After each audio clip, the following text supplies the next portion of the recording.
Last time on the Cellcast. The animated series. Hey, with the monkeys. I hate sand. It's coarse, it's rough, and it gets everywhere. It's a good thing it had knees. So stay away from Talos 4 then. So I found myself cringing, but at the same time laughing my head off. What do you know about Orions? Nothing. Female Orions specifically. Nothing. Okay. So you are unaware of the green animal women of Orion. Vaguely. As they have been described. Mariner, right? Mariner. I'm going to get this right eventually. Mariner is her daughter. It's the other word for a person of the sea, a mariner. Okay. You've heard of the rhyme of the ancient mariner? Yes. Same word. Mariner. Okay. It's a herbivore. She wants some juice. Oh. Let's face it, I'm glad I'm not Boimler in this episode. Me here. Everyone protect the slime! Cartoons. The animated frontier. These are the voyages of the Cellcast podcast. Its continuing mission to explore strange new cartoons, to seek out new animation styles and new creative storytelling methods, to boldly go where so few ever go again.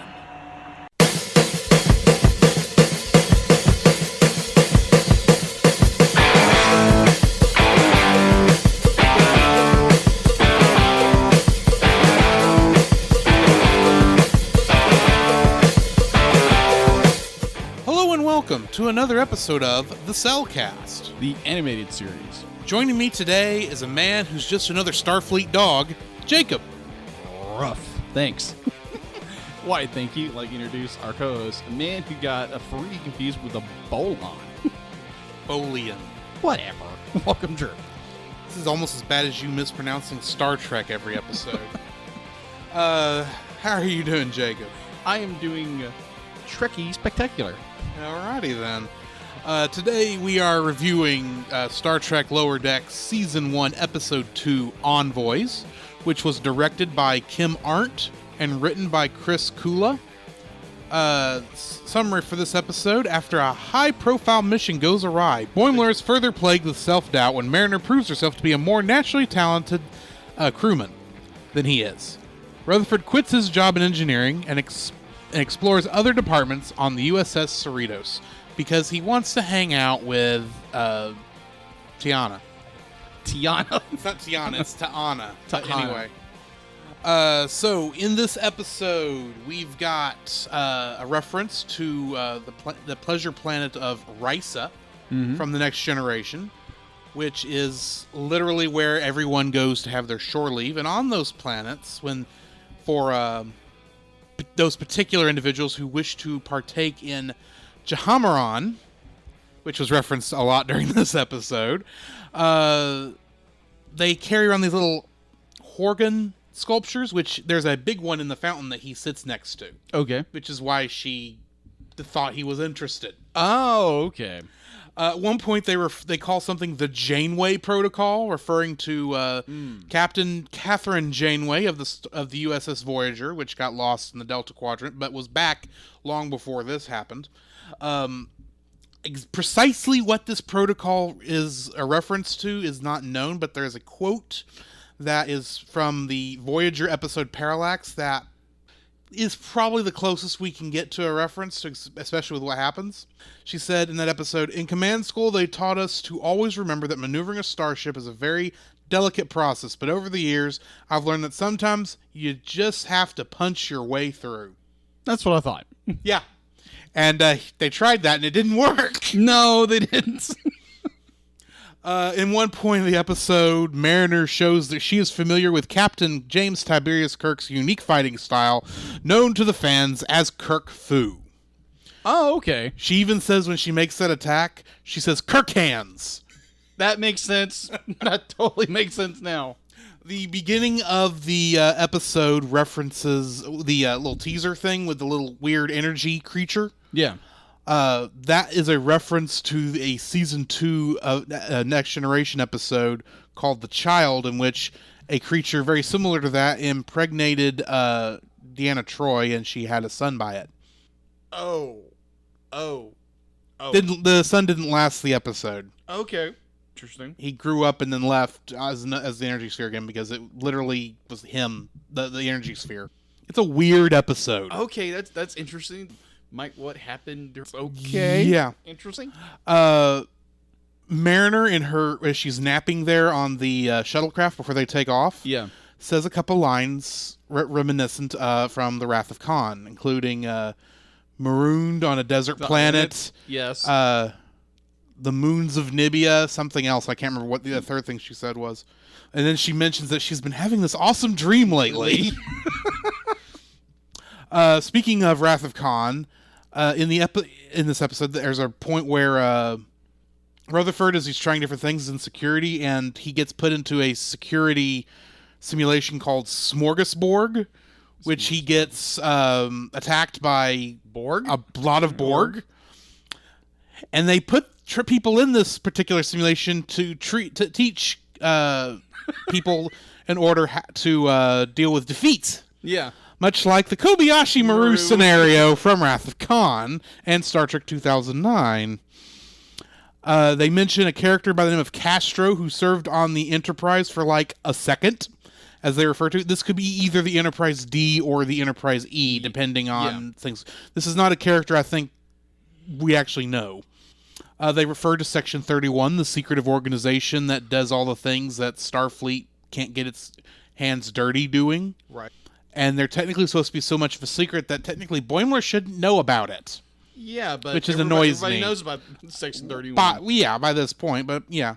It's turned into a running joke. Mm-hmm. The park in which they run into the Ferengi, each of the little mountain peaks in there appears to be a reference to the Vasquez Rocks in Southern California, a very popular shooting location for Star Trek. Okay. And it is where they shot Captain Kirk fighting the Gorn in the original episode. And for those of you who are not big Trekkies, if you remember the movie Bill and Ted's Bogus Journey, this is the location where Bill and Ted die. Oh, okay, that perfectly makes sense now. Yeah, perfectly makes sense.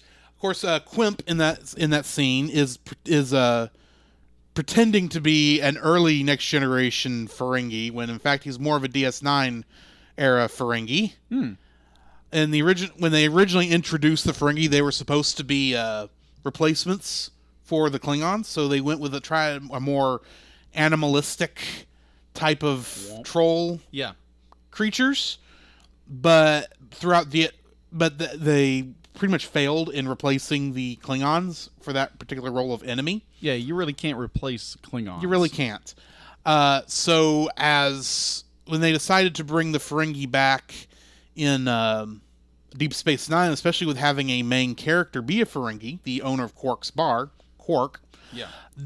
We got to learn more about the Ferengi culture, and this Ferengi acts more like the Ferengi we see in Deep Space Nine than those early TNG Ferengi. Okay. But yes, they do call humans humans the entire time. General Corinne shows a return to the 24th century design for the Klingons.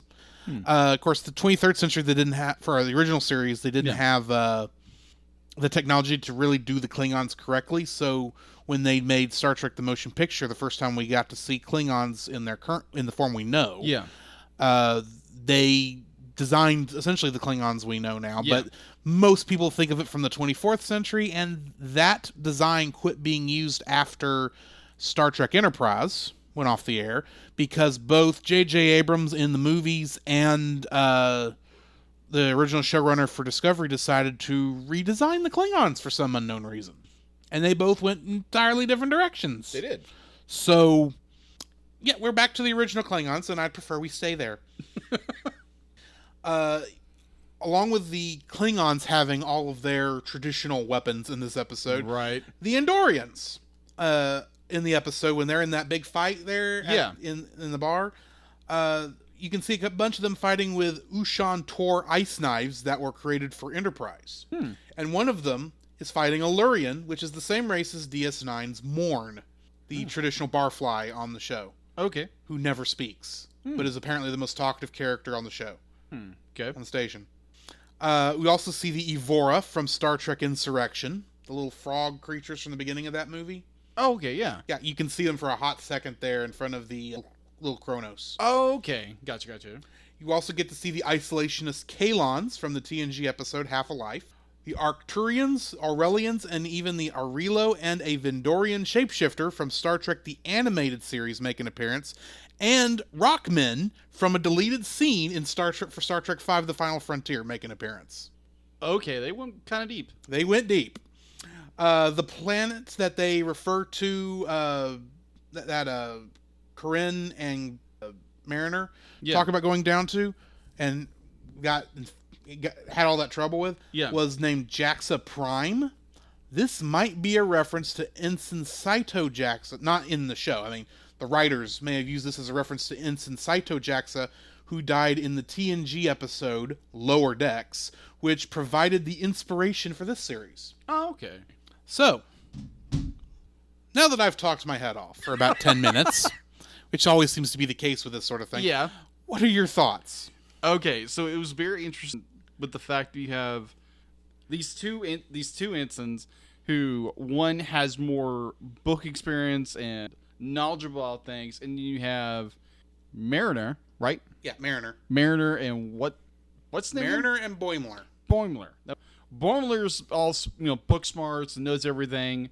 You can learn from a book, where Mariner has this be like she said in both episode 1 and 2 that she's been on several ships. She has a lot of she's seen things. She learned by doing. Yeah, she's learned by doing it. So it's this contrast of these two characters of Boimler, like you said in the beginning, he's doubting himself. He's like, because I can't do it exactly right the way the manuals say you should be able to do it. And then you have Mariner, it's just like, oh, I'm just gonna wing it, and she comes out, and for most of the time she's right. And I'm starting to like Mariner. I'm starting to like her character. Her rebellious streak is very tactfully advantageable to our characters, where she knows so much more than everybody else does, and she's able to kind of just blend in with everybody else. Well, one of the things I mentioned before with Mariner is I feel she's a true believer of the image that Starfleet projects. Yeah. She just hates being in Starfleet because it's not actually the image they project. Right. She like I said in the first episode, or a review on the last episode, she's disillusioned. Oh yeah. She knows how to do all this stuff, but for the most part, she just no longer cares about actually following command or anything. She might be the later on as the series goes on, I have a feeling she's going to start taking more responsibility for her actions. Yeah. Because that's the only place I can see her character growth going.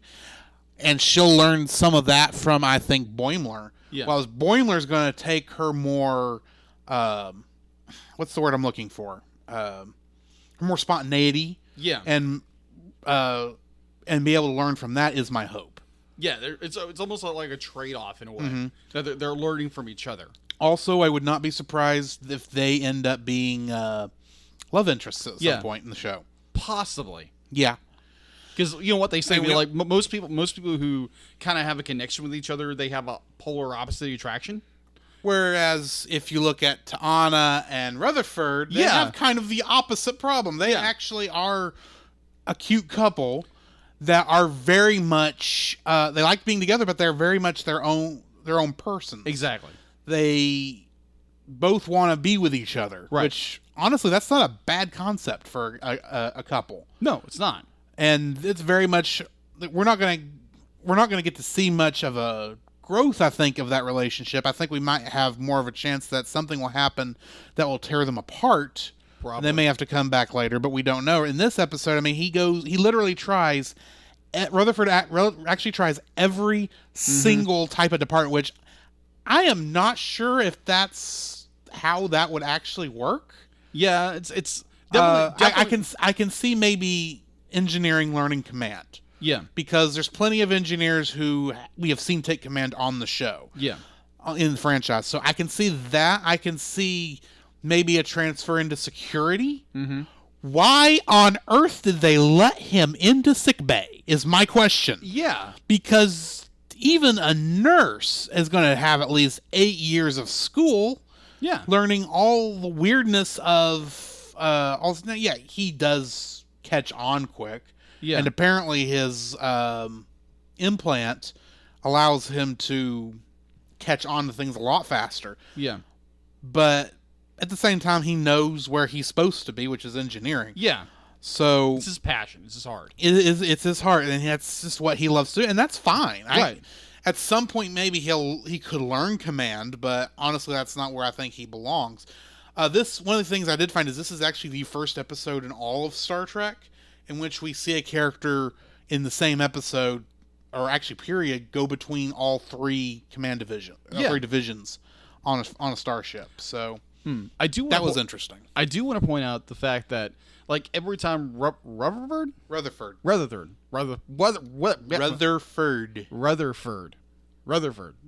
Thank you, Rutherford. Like, whenever he goes into a different department, and anytime he leaves it, it's like everybody's like, "What?" And they're so excited. Be like, "Oh, you'll do great in this next department." I'm like, well, except for sickbay, she was just happy to see him gone. Yeah, get out of here. Nearly caused the guy to die from bad bedside manner.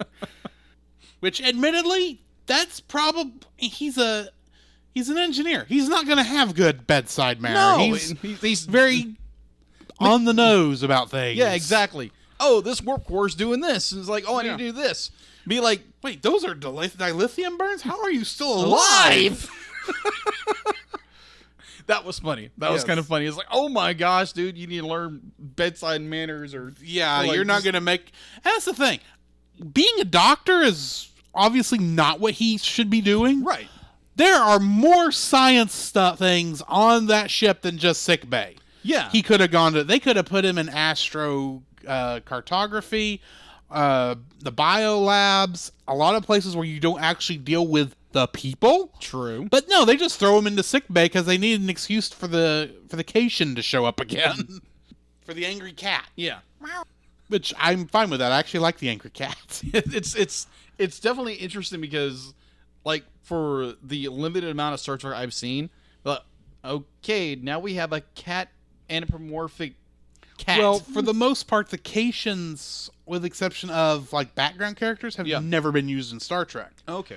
They were introduced for the animated series, the original animated series, and because the animated series could do aliens, stranger type of aliens than they could do in a live action show. Yeah. So they went a little crazy.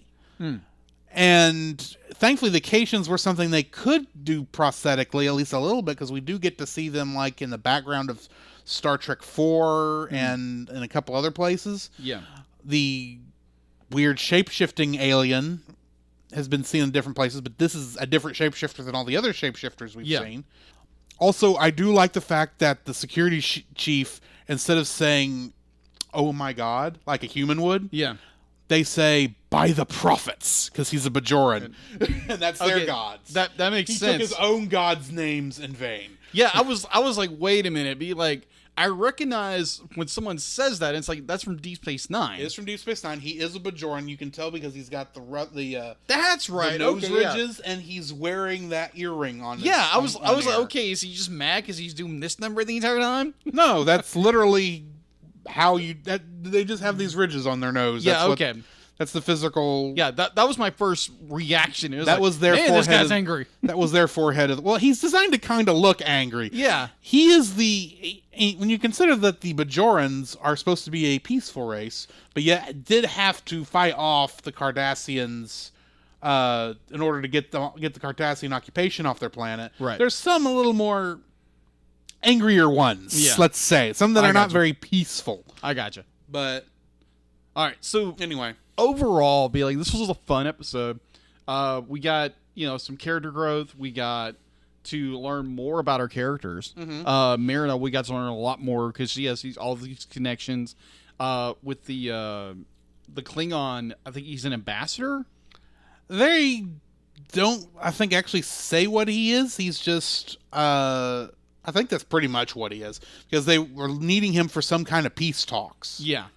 Oh, also they mentioned the Khitomer Accords that they from Star Trek VI that they might be breaking by losing the guy. That's right. Which yeah, is like, I don't think that's in the Khitomer Accords, but okay. Yeah.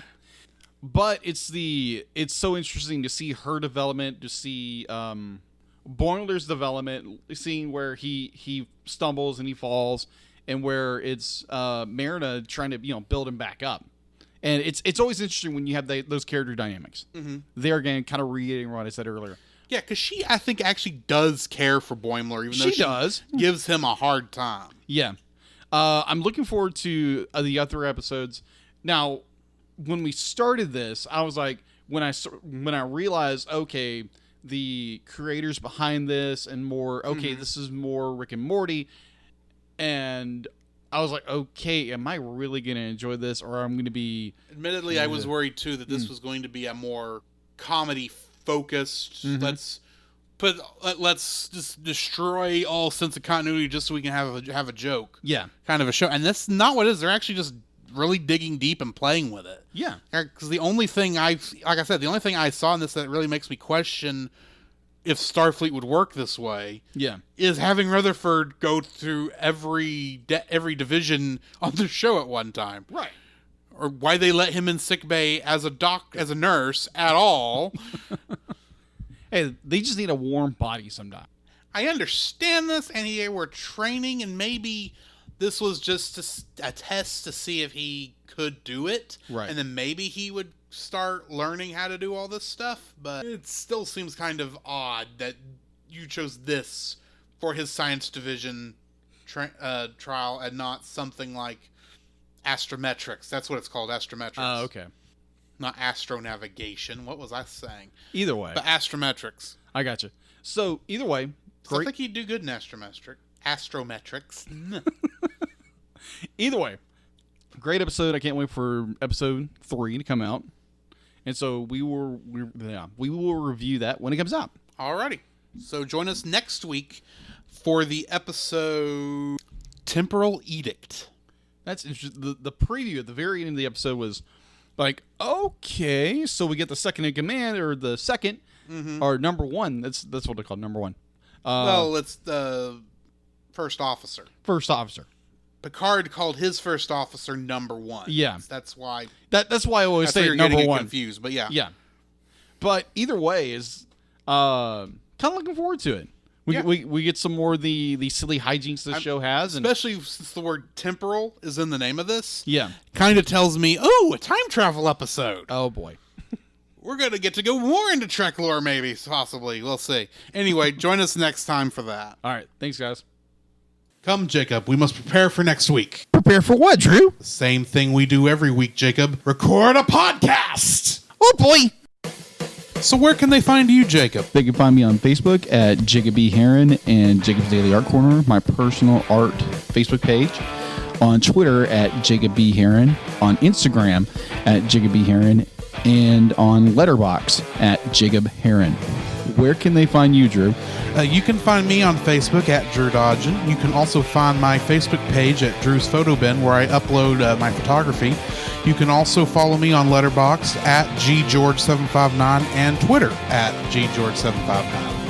Where can they find us, Jacob? You can also visit our website, thecellcast.podbean.com, where you will find every episode we released and links to listen to it on Apple Podcasts, Google Play, and Stitcher. Our RSS feed, if we aren't in your favorite podcast app directory, please share, review, and subscribe to us there and share us with your friends.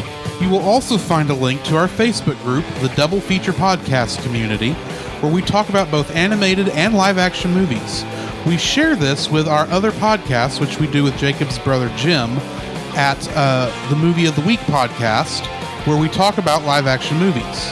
You can also email us at thecellcastpodcast@gmail.com. Also, please like our page on Facebook. We try to post about upcoming movies.